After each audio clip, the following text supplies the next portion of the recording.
ಹುಬ್ಬಳ್ಳಿಯಲ್ಲಿ ಆಯೋಜಿಸಲಾಗಿರುವ 3 ದಿನಗಳ ಹಲಸು ಮೇಳಕ್ಕೆ ನಿನ್ನೆ ಚಾಲನೆ ದೊರೆತಿದ್ದು ಮೊದಲ ದಿನ ಉತ್ತಮ ಪ್ರತಿಕ್ರಿಯೆ ವ್ಯಕ್ತವಾಗಿದೆ.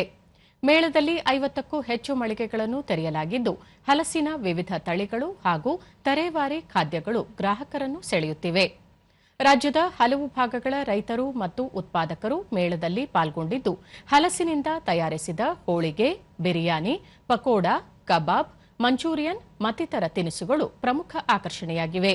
ಸಿಹಿ ತಿಂಡಿಗಳು, ಮೌಲ್ಯವರ್ಧಿತ ಉತ್ಪನ್ನಗಳು ಮೇಳದಲ್ಲಿ ಲಭ್ಯವಿದೆ.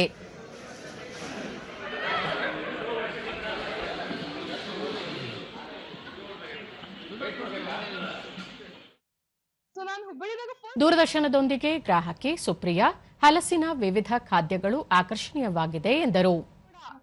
ಹಲ್ವಾ ಮತ್ತು ಬಹಳಷ್ಟು ಚಿಪ್ಸ್ ಮತ್ತು ಬಹಳಷ್ಟು ಡಿಫರೆಂಟ್ ವೆರೈಟಿ ಸಿಗ್ತಾವ. ಸೊ ನಾ ಹುಬ್ಳಿ ಮಂದಿಗೆ ರಿಕ್ವೆಸ್ಟ್ ಮಾಡ್ತೀನಿ ಟು ಡೆಫಿನೆಟ್ಲಿ ವಿಸಿಟ್ ದಿಸ್ ಮೇಳ.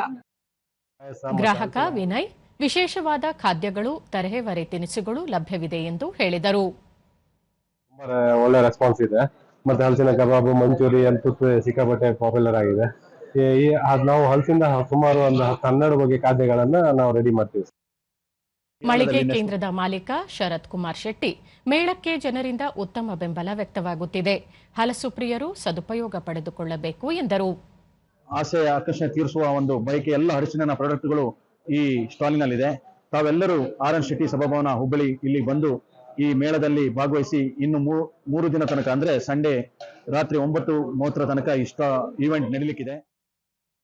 ಬಂಟರ ಸಂಘದ ಕಾರ್ಯದರ್ಶಿ ರತ್ನಾಕರ್ ಶೆಟ್ಟಿ, ಹಲಸಿನ ಮೇಳದಲ್ಲಿ ವಿವಿಧ ತಳಿ ಮತ್ತು ಉಪ ಉತ್ಪನ್ನಗಳು ಗಮನ ಸೆಳೆಯುತ್ತಿವೆ ಎಂದರು. ಮೂಲಕ ಹಲಸಿನ ಬಜ್ಜಿ, ಹಲಸಿನ ಮಂಚೂರಿ, ಆಮೇಲೆ ಹಲಸಿನ ಜಿಲೇಬಿ, ಹಲಸಿನ ಹಪ್ಪ, ತುಂಬಾ ಐಟಮ್ಸ್ಗಳಿದೆ. ಅದರ ಜೊತೆಗೆ ಬೇರೆ ಬೇರೆ ವಿಶೇಷ ಖಾದ್ಯಗಳ ಸ್ಟಾಲ್ಗಳು ಸಹ ಇಲ್ಲಿ ಇರುತ್ತದೆ.